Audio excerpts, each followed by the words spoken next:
The alarms on the station were screaming before I even opened my eyes. Red light poured through the narrow window of my quarters, and I was already reaching for my boots when the door slid open without warning.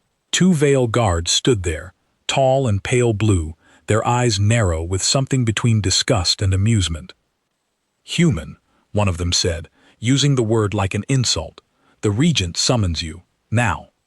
I did not ask why. Questions were a luxury humans were not given on this station. We were guests here, if you could call it that, tolerated because our small fleet had signed a treaty nobody on either side truly wanted. I followed the guards through corridors lit in cold white, past veiled officers who watched me the way you might watch an insect that had wandered into a clean room. When I entered the Regent's Hall, the air itself seemed heavier. Rows of veiled nobles stood along both walls, dressed in ceremonial robes, whispering to each other in their clicking language. At the center of the room, on a raised platform, stood a woman unlike anyone I had seen before. She did not look at me, she did not look at anyone. Her back was straight, her chin lifted, but her eyes were fixed on some point in the distance, as if she had already decided that none of this was real, or that none of it deserved her attention. "This is Princess Ithlara," the regent announced, his voice carrying easily across the hall. "Daughter of the royal line. Barren, unfit for succession, unfit for marriage among our own kind." A ripple of quiet laughter moved through the nobles. I felt my jaw tighten. "By treaty," the regent continued, "and by the generosity of this council, she is given to the human delegation. Let this be a lesson in what waits for failure." I understood in that moment exactly what was happening. This was not a gift. This was a punishment, dressed up as an honor. They were handing me their most humiliated citizen, expecting me to either refuse and start a war, or accept and prove that humans would take whatever scraps the veil threw at us. I looked at her one more time. For half a second, her eyes moved to mine. There was no pleading in them, no fear, only a terrible, practiced emptiness, the look of someone who had already been broken so many times that she no longer expected anything else. Something in me refused to accept that. "I accept," I said. The hall went quiet. I do not think they expected me to answer so quickly. The regent's smile flickered, unsure whether he had won or lost. I did not care. I was thinking only of the treaty, of the ships waiting in orbit, of the thousands of human lives that depended on this fragile peace, holding one more day, and I was thinking of her, standing there like a piece of furniture being passed from one owner to another. The ceremony that followed was short and cold. There were no vows exchanged, no words of affection. A veiled official simply read a legal document aloud, declared us bonded under treaty law, and gestured for us to leave the hall. Ithlara walked ahead of me the entire way, never once looking back, never once acknowledging that I existed. We were given quarters on the human side of the station, a small set of rooms meant for one person, now suddenly meant for two strangers who had never exchanged a single word. When the door closed behind us, she finally turned to face me. "You do not have to pretend," she said. Her voice was steady, almost mechanical. "I know what I am to you. A trophy, a joke my own people made at your expense. You do not need to be kind about it." "I'm not pretending," I said, "and you're not a joke to me." She studied my face for a long moment, searching for the trick, the hidden cruelty she expected to find. When she did not find it, she looked almost more unsettled than if I had insulted her outright. "You do not know anything about me," she said quietly. "No," I admitted, "but I intend to." She said nothing to that. She walked to the far side of the room, sat down with her back straight and her hands folded, and did not speak again for the rest of the night. I did not push her. I understood, even then, that trust was not something you could demand. It was something you had to earn, slowly, patiently, without expecting anything in return. I lay awake that night thinking about the laughter in that hall, about the casual cruelty of a society that could look at a living person and call her worthless because of something she could not control. I thought about home, about Earth, about how far we had come and how much farther we still had to go before anyone would see humanity as anything more than a convenient ally to be mocked in private. And I thought about her, about the way she had looked at me for that half-second before the regent spoke, not begging, not afraid, just tired, in a way that went deeper than sleep could fix. I did not know yet what she had truly lost, or how much of what they called her failure was actually a lie built to destroy her. I did not know that the woman sitting across from me in silence was not broken by nature, but broken on purpose, by people who called themselves her family. All I knew, in that first night, was that I was not going to be another person who made her feel small. Somewhere above us, in the dark between stars, the treaty ships held their position, a fragile line between two people who did not yet understand each other.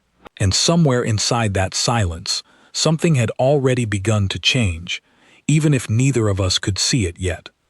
She did not know it then, but she had just taken her first step away from the life that had tried to erase her. And I did not know it then, but I had just taken my first step into a fight that would eventually reach the highest halls of an empire that thought it was untouchable. For now, though, there was only silence, and two strangers sitting in the dark, waiting to see what the morning would bring. The first week passed in near silence. Ithlara moved through our shared quarters like a guest who expected to be thrown out at any moment, careful not to touch anything, careful not to take up more space than necessary. I noticed the way she flinched, just slightly, whenever I moved too quickly near her, as if her body remembered things her voice refused to explain. I did not ask about it directly. Instead, I tried to show her, through small actions, that she was safe. I made sure she always ate first. I knocked before entering any room she was in, even though it was technically my own quarters. I never raised my voice, not even when frustration crept in, because I understood that volume alone could remind her of things I did not yet know about. One evening, as I prepared a simple meal using rations from the human supply stores, she watched me from across the room with open suspicion. "Why are you doing that?" she asked. "Doing what?" "Cooking. Preparing food for both of us. A servant usually does this."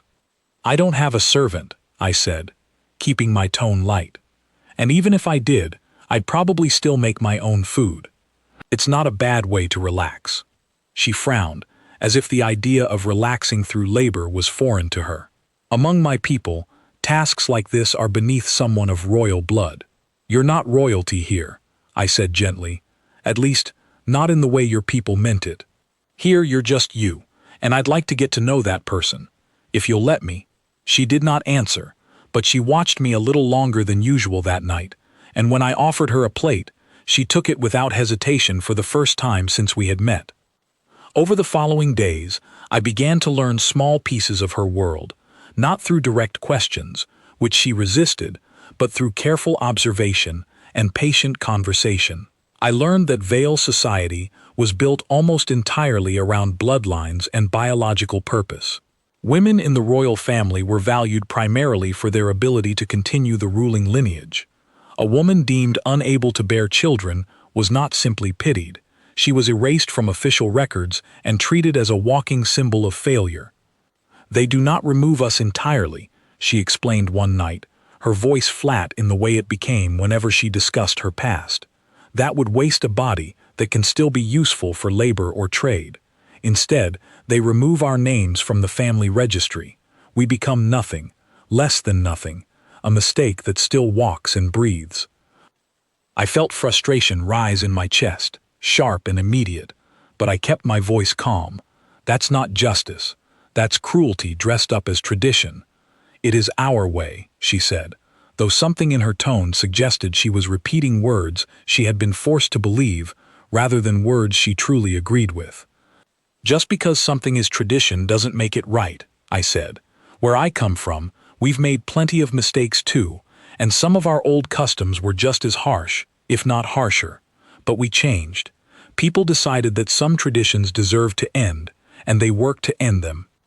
She looked at me with an expression I had not seen from her before, something between disbelief and curiosity. "You speak as if change is simple." "It's never simple," I admitted. "But it's possible, That's more than your people seem willing to admit."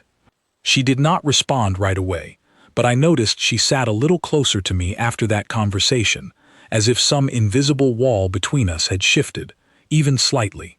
As the days turned into weeks, small moments built upon each other. I taught her simple human customs, not to change who she was, but to give her tools to understand the strange new world she now lived in. I showed her how our communication systems worked, how our medical scanners functioned differently from her own society's outdated methods of judgment. It was during one of these lessons, while I was explaining a basic human medical scanner used for general health checks, that I noticed something odd. She watched the device with unusual intensity, her fingers hovering just above its surface without touching it. "Does it work well?" she asked quietly. "It's fairly advanced," I said. "Why do you ask?" She hesitated, then looked away. No particular reason. I did not push her that night, but I filed the moment away in my memory, sensing that there was something underneath her question that she was not yet ready to share. Meanwhile, life on the station continued around us. Vale officers still looked at me with quiet contempt whenever we crossed paths, and human personnel treated my situation with a mixture of curiosity and awkward sympathy. Word had spread quickly about the political marriage forced upon me, and though no one said it directly to my face, I could sense the pity in their eyes. They saw me as a man saddled with an unwanted burden. They did not know Ithlara the way I was beginning to know her. They did not see the quiet intelligence behind her guarded eyes, or the way she absorbed every piece of information I gave her like someone starving for knowledge after years of being denied it.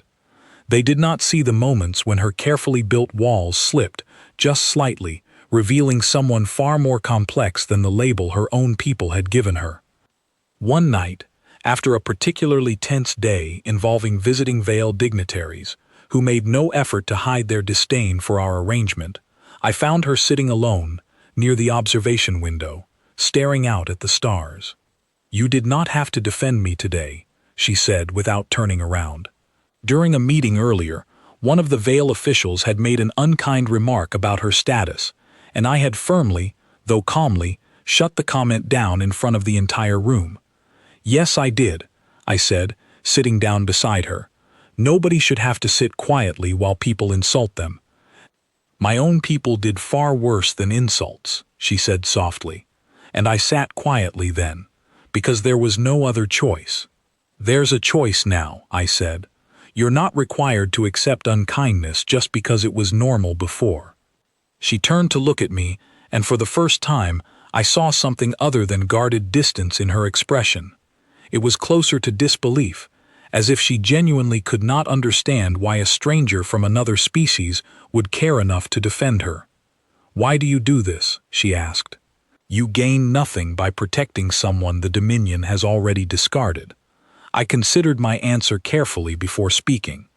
"Because you're a person, not a discarded object, and because I don't believe someone's worth should be decided by people who never bothered to actually know them." She was quiet for a long moment, her eyes searching mine, as if trying to find the catch hidden somewhere in my words. When she did not find one, something in her posture softened, just slightly, like a held breath finally released. "I do not know how to accept kindness," she admitted quietly. "I was taught that kindness always comes with a price." "Not always," I said. "Sometimes it's just kindness." We sat together in silence after that, watching the stars pass slowly outside the window. It was not a comfortable silence born of habit, but something new, something built carefully over the small moments we had shared. I did not know yet how deep the wounds of her past truly ran, or how far the lies told about her stretched into the highest levels of her former home. I only knew that, piece by piece, the walls she had built around herself were beginning to shift. Little did I know that the very thing her own people had used against her, the claim that she was barren and therefore worthless, was about to be shown false in a way that would shake the foundations of everything she believed about her own life. It began with a routine medical checkup, something required by human protocol for anyone residing on our section of the station. I had scheduled it weeks earlier, more out of procedure than urgency, never expecting it to become the moment that changed everything. Dr. Nathaniel Grayson, the station's chief medical officer, was a calm and thorough man who treated every patient with equal respect, regardless of species or background. When Ithlara reluctantly agreed to the examination, mostly because I gently encouraged her rather than commanded her, neither of us expected the results to reveal anything significant. I remember the exact moment Dr. Grayson's expression shifted from routine professionalism to genuine confusion. He studied his scanner readings for several long seconds, then looked up at Ithlara with a strange mixture of caution and curiosity. "These results," he said slowly, "do not match what I understand about your medical history." Ithlara's entire body went still. "What do you mean?" "According to our scans," Dr. Grayson continued, "there is no biological reason preventing you from having children. Your systems appear completely healthy and functional." The silence that followed felt heavier than anything I had experienced since arriving on this station. Ithlara's hands trembled slightly at her sides, her carefully composed expression cracking for just a moment before she forced it back into place. "That is not possible," she whispered. "The council examined me myself, multiple times. They declared me barren before the entire royal court." "I cannot speak to what your own healers found," Dr. Grayson said carefully, "but based on human medical technology, there is nothing here indicating infertility. If anything, these readings suggest the opposite." I watched Ithlara's face carefully, seeing the exact moment when confusion turned into something far darker, something like realization, something like betrayal. "Someone lied," she said quietly, almost to herself. "It's possible," I said, keeping my voice steady despite the frustration building inside me. "It's possible someone falsified those records for a reason." She turned to look at me, her eyes wide with a mixture of fear and anger. Why would anyone do such a thing? I did not have an answer yet, but I intended to find one. Because if her own people had lied about something this significant, something used to remove her entire standing and identity, then this was not simply unkindness. This was a calculated act, designed to remove her from a position of power for reasons that had nothing to do with biology at all. That night, as she sat in silence processing the weight of what we had discovered, I made a quiet promise to myself. Whoever had done this to her, whoever had taken her identity and twisted it into a weapon against her, would eventually have to answer for it. The empty, hollow acceptance she once carried was gone. In its place, something sharper was beginning to form. Something that looked very much like the beginning of a fight she had never been allowed to have before. Dr. Grayson agreed to keep the results private for the time being, understanding immediately that this information, if revealed carelessly, could put Ithlara in serious danger. Veil politics were unforgiving, and anyone capable of falsifying royal medical records clearly had both the motive and the power to silence anyone who threatened to expose them. For the next several days, Ithlara barely spoke. She spent long hours sitting alone, staring at nothing, replaying years of memories through a completely new lens. I gave her space when she needed it, but I also made sure she knew I was there whenever she was ready to talk. It was on the fourth night after the discovery that she finally opened up. "I need to tell you something," she said, sitting across from me at the small table in our quarters. Her voice was quieter than usual, careful, as if she were testing each word before releasing it. "About my family." I nodded, giving her the space to continue at her own pace. "I have an older brother," she began. "Dravik. He was always meant to inherit the throne, long before I was born. When I came into the world, our father began to favor me more than tradition allowed. He believed I had a sharper mind for governance, a better understanding of diplomacy. Dravik never forgave me for that, even though I never asked for the attention." "Did your father say this openly?" I asked. "Not openly," she said, "but everyone in court understood it. Dravik understood it most of all. He watched our father's advisors slowly turn toward me for counsel on matters he believed were his birthright to handle. The resentment built over years, quiet and patient, the way veil resentment often does. And then you were declared barren," I said slowly, putting the pieces together. Yes, she said. Shortly after our father began openly discussing the possibility of altering the succession laws to allow a daughter to inherit if she proved more capable than her brother. Within months, the council announced that I could not bear children. It ended the discussion instantly. No one questions the announcement of infertility. It answers everything, and it removes the woman from consideration permanently, without anyone needing to argue the point further. I felt a cold understanding settle over me. So this wasn't just cruelty, it was strategy. Yes, she said, her voice hardening. Dravik did not attack me directly. He did not need to. He simply removed the one thing that made me valuable in the eyes of our society, using a lie that no one would ever think to question. And you never suspected it was false. Why would I? She said, a flash of old pain crossing her face. The healers who examined me were trusted members of the royal court. I had no reason to believe they would lie about something so significant. I grieved for what I believed I had lost. I grieved for years. I reached across the table and gently placed my hand over hers, not to comfort her with empty words, but simply to remind her that she was not alone in carrying this weight anymore. We need proof, I said. If we're going to challenge this, if you're going to reclaim what was taken from you, we need something undeniable. Something even your own counsel cannot dismiss. She looked at me with a mixture of gratitude and disbelief. You would help me do this? Even knowing the risk it could bring to the treaty between our people? The treaty was built on a foundation of respect between our species, I said. If Vale leadership is willing to falsify medical records to eliminate political rivals, then the treaty itself is standing on unstable ground. Exposing this isn't just about you. It's about making sure both our peoples can actually trust each other. She nodded slowly, something resolute settling into her expression. Then we begin tomorrow. The following morning, we requested a private meeting with Dr. Grayson to discuss how we might gather evidence strong enough to stand against the Vale Council's original findings. He explained that human medical scanners stored detailed data logs, recording not just the results of an examination, but the precise biological markers used to reach those conclusions.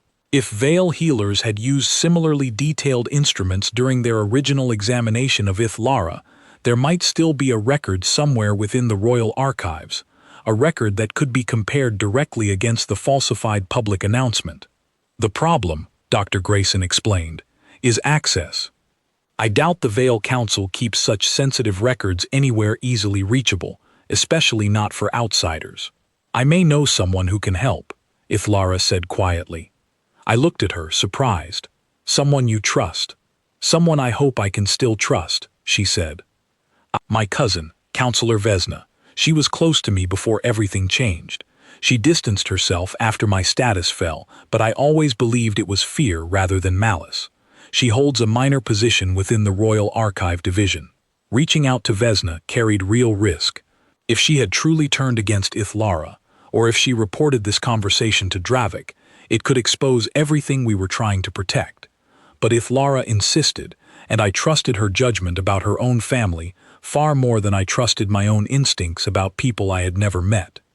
The message was sent through carefully encrypted human channels, worded vaguely enough to avoid suspicion if intercepted, but clear enough for Vesna to understand exactly what was being asked.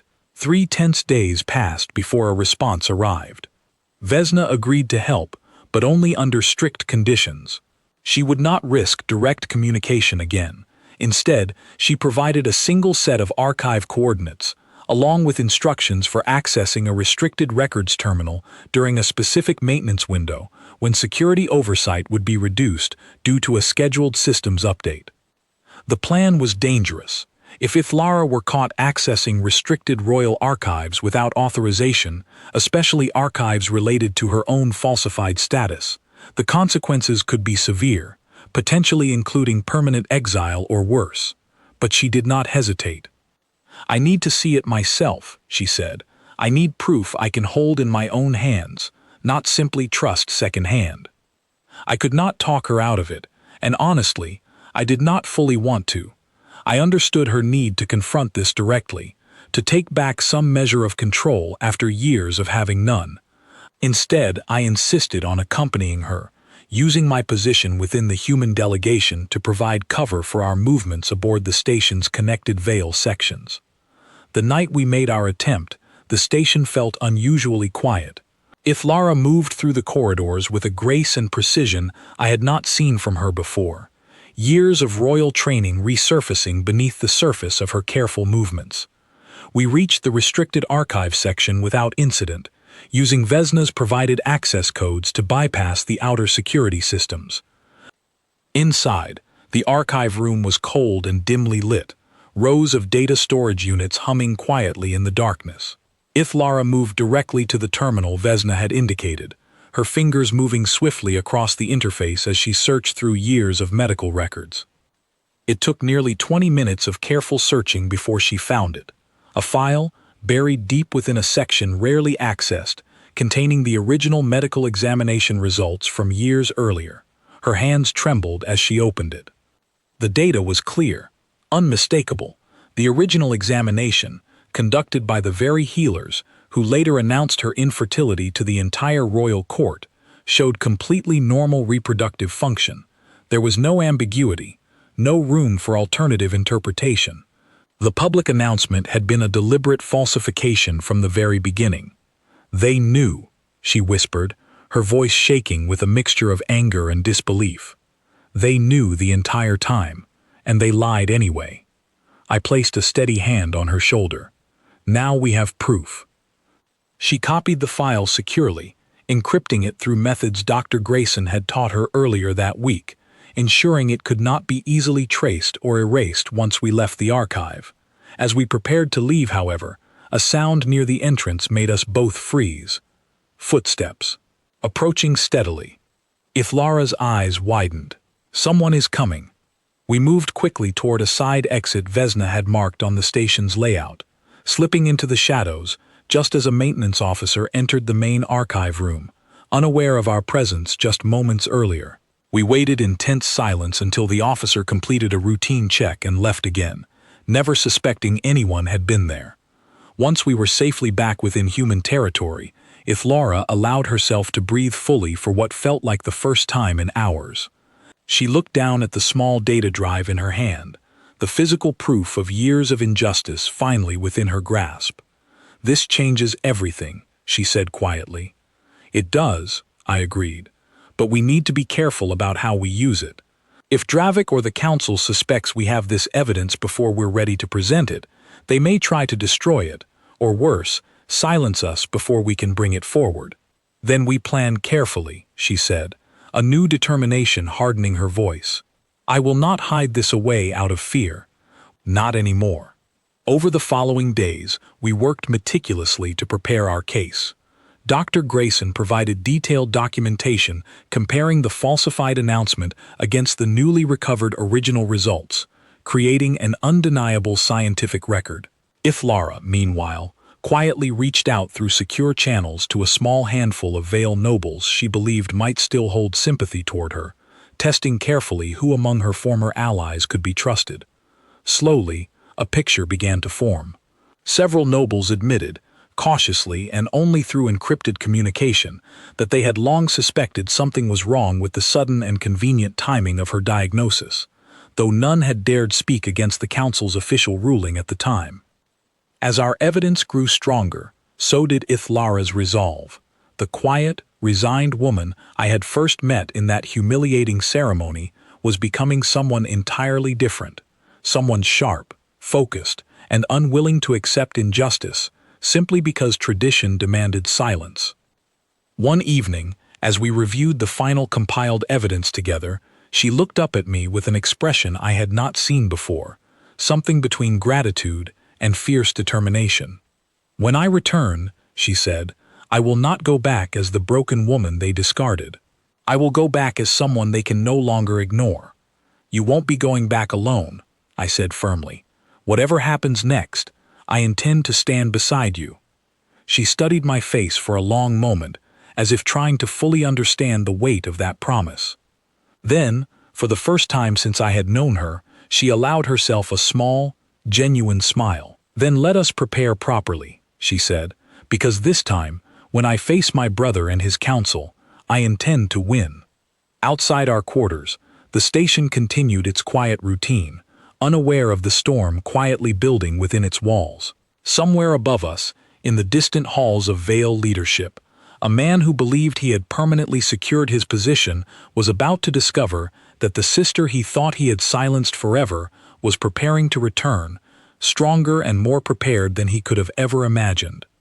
The truth, once buried deep within forgotten archives, was finally ready to see the light, and with it came a woman no longer willing to accept the lies that had shaped her entire existence. Word of our intention to return to the Vale homeworld reached Human Command faster than I expected. Commander Lucy Marsh, the senior officer overseeing our section of the treaty station, called me into her office the very next morning, her expression tight with concern. "You want to bring a formal accusation of corruption against the ruling council of an empire we barely maintain peace with," she said, not quite a question. "Do you understand what that could mean for the treaty?" "I understand exactly what it means," I said. "It means the treaty was never built on honesty in the first place. If the Vale Council is willing to falsify records to eliminate political threats within their own family, then we need to know exactly who we're dealing with before this peace collapses on its own." Commander Marsh studied me for a long moment, then looked past me to where Ithlara stood, quiet but resolute. "And you're certain of this evidence?" "Completely certain," Ithlara said. "I have seen it with my own eyes." Marsh exhaled slowly, clearly weighing the political risk against the potential consequences of remaining silent. Finally, she nodded. "I cannot officially authorize military support for what amounts to an internal political dispute, but I can authorize an escort, a diplomatic presence, nothing more. If this becomes something larger, you'll be on your own until command decides otherwise. A presence is enough to make sure no one silences us before the truth is heard." 3 days later, our transport approached the Vale homeworld, a massive planet ringed with orbital defense platforms and ancient structures that had stood for centuries. I had seen images of it before, but nothing compared to witnessing its scale in person. Ithlara stood beside me at the viewport, her expression unreadable as the world that had once discarded her grew larger beneath us. "Are you ready?" I asked quietly. "No," she admitted, "but I am going regardless." Our small escort of human diplomatic ships held position in high orbit, a quiet but unmistakable statement that we had not come alone. As we descended toward the capital city, I could see the reaction rippling through Vale communications channels, confusion and alarm spreading as officials realized exactly who was returning and why. We were met at the landing platform by a contingent of royal guards, their expressions carefully neutral, though I could see the tension in how tightly they held their formation. Among them stood a Vale woman I recognized immediately from Ithlara's description, Counselor Vesna, her cousin, standing slightly apart from the others with barely concealed nervousness. "Princess," Vesna said quietly, using the title with deliberate emphasis. "The council has agreed to hear you, though not without significant objection." "Then let us not keep them waiting," Ithlara said, her voice steady, despite the visible tension in her shoulders. We were led through the palace corridors, past nobles who stopped mid-conversation to stare as we passed. Whispers followed us the entire way, some filled with disbelief, others with open hostility.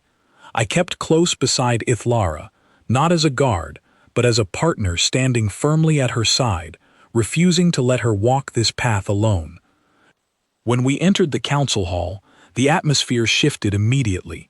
Rows of nobles filled the chamber, and at the raised platform at the center sat the ruling council, with Regent Korvath presiding over the assembly. Beside him, seated in a position of clear authority, was a man whose resemblance to Ithlara was unmistakable.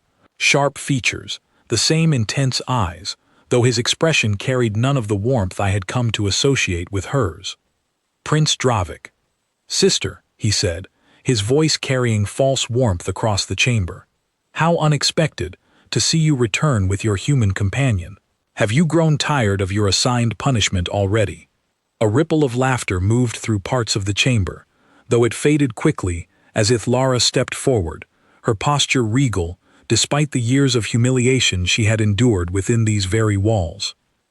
"I have not returned to accept punishment," she said clearly, her voice carrying without hesitation. "I have returned to correct a lie that has poisoned this council for years." The laughter stopped entirely.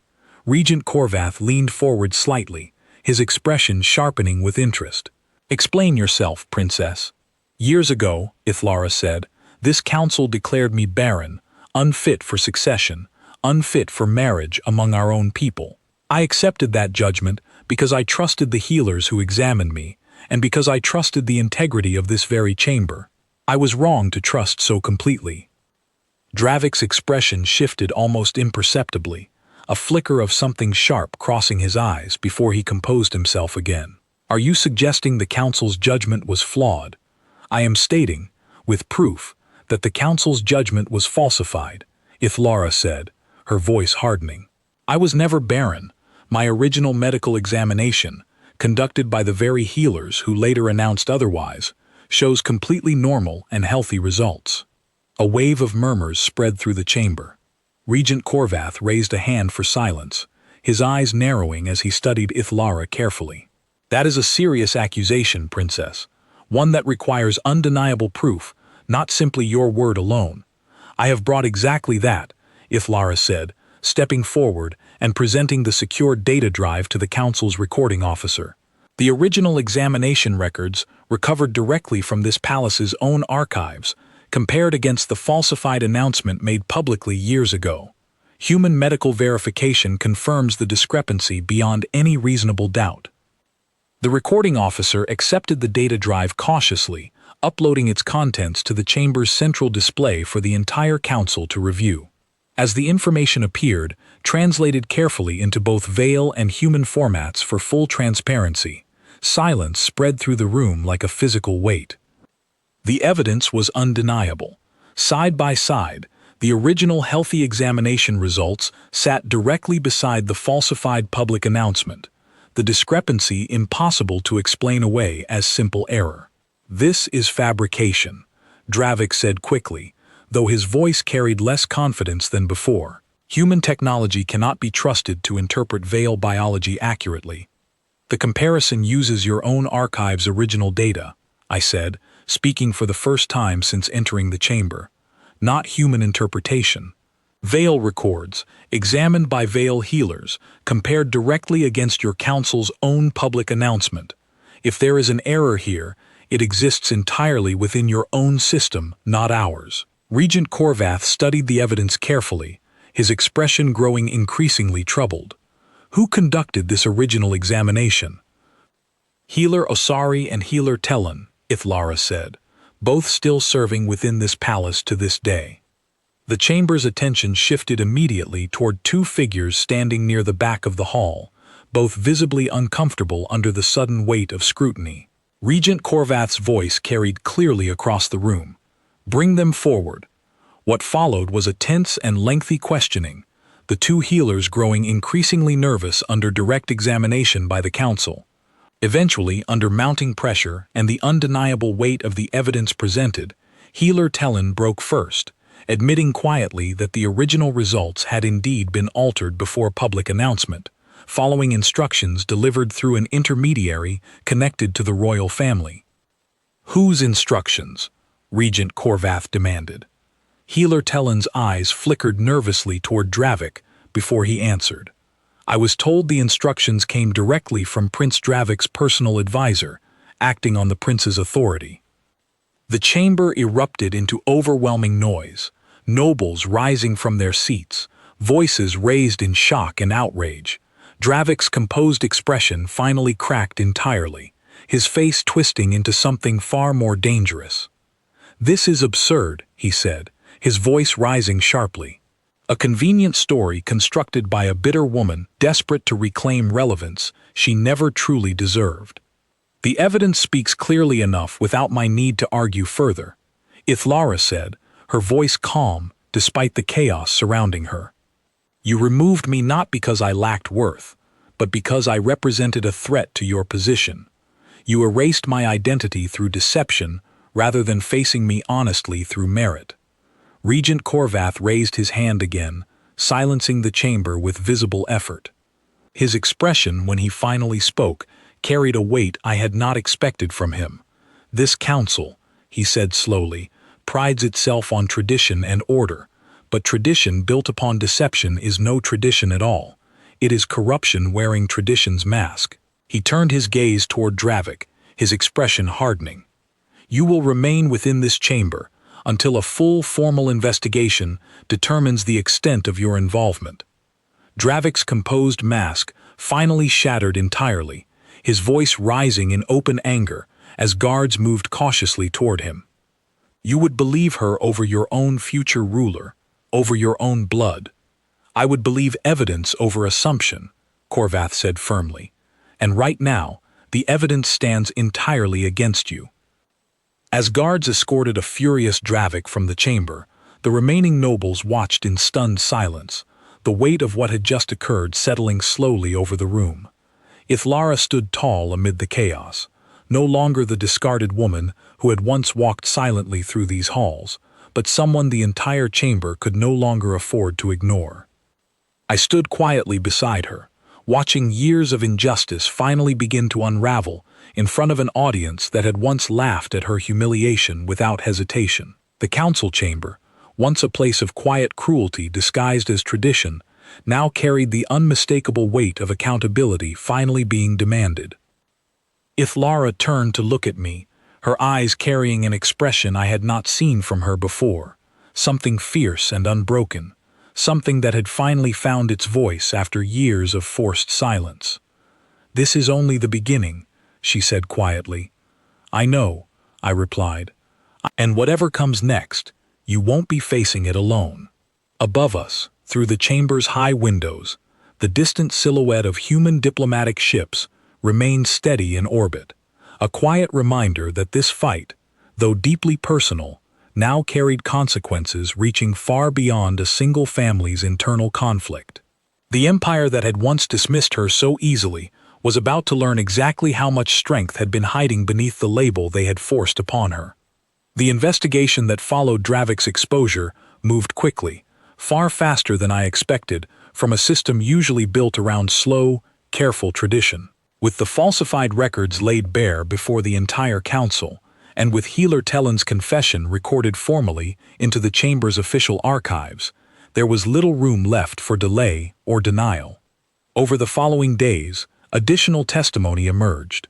Vesna, no longer forced into silence by fear, came forward openly, describing the subtle pressure Dravik's advisors had placed on those close to Ithlara, discouraging anyone from questioning the original diagnosis too closely. Other nobles, emboldened by the growing weight of evidence, began sharing their own long-held suspicions, small observations they had dismissed at the time out of fear of challenging the council's judgment. Dravik, confined within a secured section of the palace pending the investigation's conclusion, attempted several times to shift blame toward his advisors, claiming ignorance of the full scope of what had been done in his name. However, personal communications recovered from his private archives, again compared carefully against the falsified medical records, revealed direct involvement that left little room for his claims of innocence to hold weight. I watched Ithlara carefully throughout this process, noting how she carried herself differently with each passing day. The hesitant uncertainty that once colored her every movement had been replaced by a steady, focused resolve. She attended each session of the investigation not out of a desire for revenge, but with a clear intention to ensure the truth was fully and properly established, leaving no room for future doubt or manipulation. You seem different, I said one evening, as we sat together following another long day of testimony. I feel different, she admitted.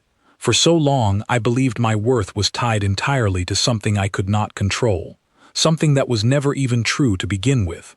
Now I understand that my value was never truly in question. Only my brother's fear of losing power was ever real. That's an important distinction, I said, one that took real courage to arrive at. She smiled softly, an expression that still felt new and precious each time I witnessed it. Courage I might not have found without someone standing beside me who refused to let me believe the lie any longer. As the investigation reached its conclusion, Regent Corvath called for a final formal session, one intended to publicly resolve the matter before the entire royal court, and, through carefully arranged communication channels, before observers from the human delegation as well. The chamber was filled once again, though the atmosphere carried none of the mocking amusement present during that first ceremony so many weeks earlier. Instead, a heavy, serious silence hung over the assembled nobles as Regent Corvath rose to address the court. After thorough investigation, he announced, his voice carrying clearly through the chamber, this council formally acknowledges that Princess Ithlara's original diagnosis was deliberately falsified under the direction of Prince Dravik, motivated entirely by political ambition rather than any genuine medical concern. A wave of quiet murmurs moved through the chamber, though none dared interrupt further. As such, Corvath continued, Princess Ithlara's full status, title, and standing within the royal succession are hereby restored, effective immediately. Furthermore, given the clear demonstration of both integrity and resolve throughout this difficult process, this council formally recommends her inclusion as a primary advisor within future succession discussions. The weight of those words settled over the chamber, and I watched Ithlara stand tall amid the reaction, her expression calm despite the significance of what had just been declared. Years of forced erasure, undone within a single formal announcement, but she was not finished. I accept the restoration of my status, she said, her voice carrying firmly across the hall. But I ask this council to consider something further. How many others among our people have suffered under similar false judgments, silenced not through honest evaluation, but through convenient lies designed to eliminate those inconvenient to those in power? The chamber fell silent once more, the weight of her question settling heavily over the assembled nobles. I propose a formal review, she continued, of all such medical determinations made against members of noble families over the past several decades, particularly those which conveniently altered succession outcomes. If this council values true tradition, rather than tradition as a tool for hidden manipulation, then it must be willing to examine its own history honestly. A tense silence followed her words, nobles exchanging uncertain glances, clearly uncomfortable with the scope of what she was suggesting. Regent Corvath, however, after a long moment of consideration, nodded slowly. A fair request, he said, one this council will undertake seriously, given the gravity of what has already been uncovered.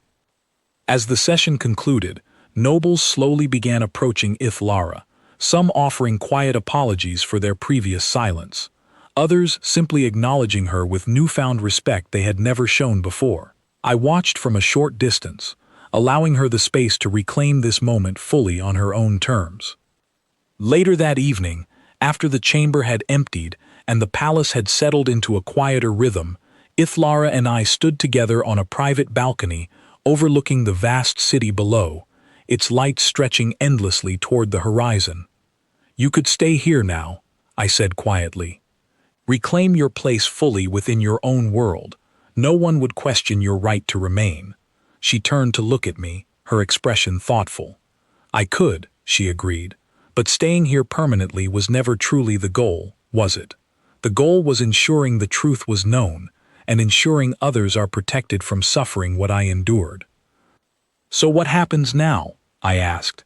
The council has already begun discussing a formal ambassadorial position, she said, one that would allow me to maintain my restored status here, while also representing Vale interests directly within human territory, a position built on partnership rather than punishment. I felt something warm settle in my chest at her words. That sounds like a role you were always meant for.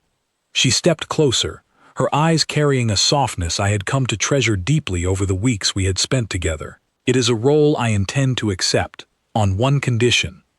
What condition? I asked. That you remain beside me, she said. Not because tradition demands it, and not because any council forces it upon either of us, but because I choose it, freely, as an equal partner in whatever comes next. I smiled, taking her hand gently in mine. I was already planning to stay, regardless of any condition. She laughed softly, a genuine, unguarded sound I had rarely heard from her before that moment. Then it seems we are already in agreement. In the weeks that followed, the formal review Ithlara had requested uncovered several additional cases of manipulated judgments within noble families, each one carefully corrected under the same rigorous standard applied to her own situation. Slowly, cautiously, the foundations of Vale tradition began shifting toward something more honest, built increasingly on merit and truth rather than convenient manipulation disguised as ancient custom. Dravik, stripped of his position and any future claim to succession, was quietly removed from public life. His fate handled through Vale internal processes I chose not to involve myself in, beyond ensuring the truth had been properly established. As for Ithlara and myself, we settled into our new roles as joint representatives, bridging both our peoples, working steadily to build something the original treaty had only pretended to offer, a partnership built on genuine mutual respect rather than convenient political arrangement. Looking back on everything that had unfolded, from that humiliating ceremony meant to insult an entire species, to the quiet, patient trust built between two strangers forced together by cruelty, to the eventual unraveling of a lie that had shaped years of unnecessary suffering, I understood clearly how something intended entirely as punishment had transformed into something far greater than either side could have anticipated. Ithlara often said, in the quiet moments we shared afterward, that she had returned to her homeworld not as the broken woman they had discarded, but as someone entirely reborn through the simple, steady belief of someone who refused to see her as anything less than she truly was. And I understood, standing beside her through every difficult step of that long journey, that sometimes the very things meant to break us completely become instead the foundation upon which something far stronger is eventually built.